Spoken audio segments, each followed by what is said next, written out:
हरिओम हरिओम। मैं पंडित श्री कल्पतरु आपके सामने फिर उपस्थित हुआ हूँ वास्तुशास्त्र के टिप्स को लेकर के, सूत्र को लेकर। तो वास्तुशास्त्र का पहला चीज़ जो है दिशा निर्णय। हम जब घर बनाएंगे, ज़मीन खरीदेंगे, तो उस समय दिशा निर्णय एक बहुत बड़ी भूमिका रखती है। दिक् निर्णय में हम लोग करने के लिए हम लोग चुंबकीय यंत्र का दिक् निर्णय का यूज़ करते हैं, जिसको हम लोग इंग्लिश में मैग्नेटिक कंपास बोलते हैं। उस मैग्नेटिक कंपास जो होता है ये गोलाकार आकृति का होता है, और ये जो चुंबक निर्णय दिक् यंत्र जो है, जिसको शुद्ध हिंदी में चुंबक निर्णय दिक् यंत्र और इंग्लिश में मैग्नेटिक कंपास बोला जाता है, जो हम लोग बचपन में प्रैक्टिकल में मैग्नेटिक कंपास देखे होंगे और उसके ऊपर हम लोग कुछ प्रयोग भी किए होंगे प्रैक्टिकल में। तो उस चुंबक जो दिक् निर्णय यंत्र होता है उसमें एक मैग्नेटिक निडल होता है, जिसके एक हेड लाल रंग से रंगा हुआ होता है, और वो जो मैग्नेटिक निडल जो है उसका दिशा आप उसको किसी तरह रखेंगे तो वो घूम फिर करके वो जो लाल चुंबकीय का जो निडल होता है वो अपने आप ही उत्तर दिशा में चला जाता है। तो चुंबक दिशा निर्णय करते समय हम उस रेड निडल जो जिधर इंडिकेट करता है उस यंत्र को नॉर्थ साइड में लाते हैं, और हम लोग बचपन में पढ़े हैं कि यदि हम उत्तर दिशा की ओर मुँह करके खड़ा होंगे तो मेरा दाहिना हाथ पूरब दिशा होगा, बायां हाथ पश्चिम दिशा होगा, और हमारे पीछे का जो दिशा है दक्षिण दिशा है।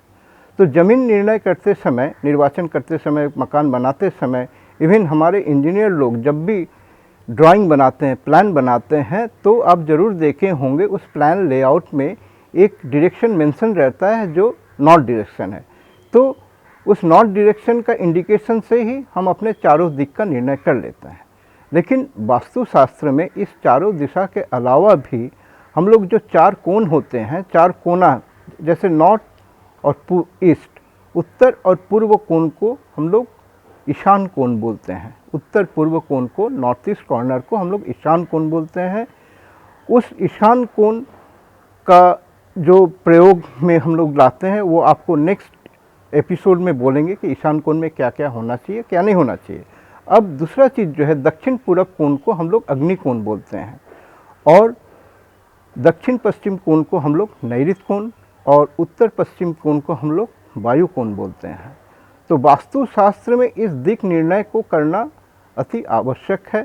इवन अब आप बोलेंगे कि उत्तर दक्षिण पूर्व पश्चिम तो दिशा मिल गया, इस कोने से क्या हमको मिलता है, क्या प्राप्ति होता है? उत्तर पूर्व किनार को जो कोण होता है उसका उत्तर पूर्व दिशा कोण का एक उत्तर दिशा होता है, पार्ट होता है, एक पूर्व पार्ट होता है। इसलिए हम लोग क्या करते हैं, ज़मीन को की जो मैप को है उसको हम लोग 3 भाग में बांट करके उस कोने को हम लोग दर्शाते हैं, जिसको हम कोशिश करेंगे आपको फोटोग्राफ के माध्यम में दिखाने का।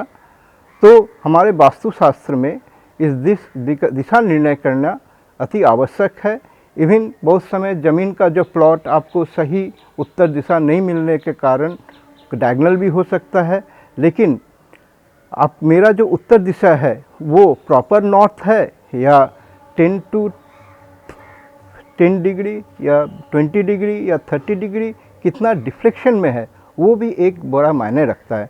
क्योंकि हमारे हर दिशा में, जैसे ईशान कोण हुआ, नैऋत्य कोण हुआ, वायु कोण हुआ, उस कोण में क्या क्या रखना चाहिए, क्या किचन बनाना चाहिए, किधर बेडरूम बनाना चाहिए, किधर बरामदा बनाना चाहिए, किधर गेस्ट हाउस बनाना चाहिए, ये सब हम उल्लेख करेंगे नेक्स्ट एपिसोड में।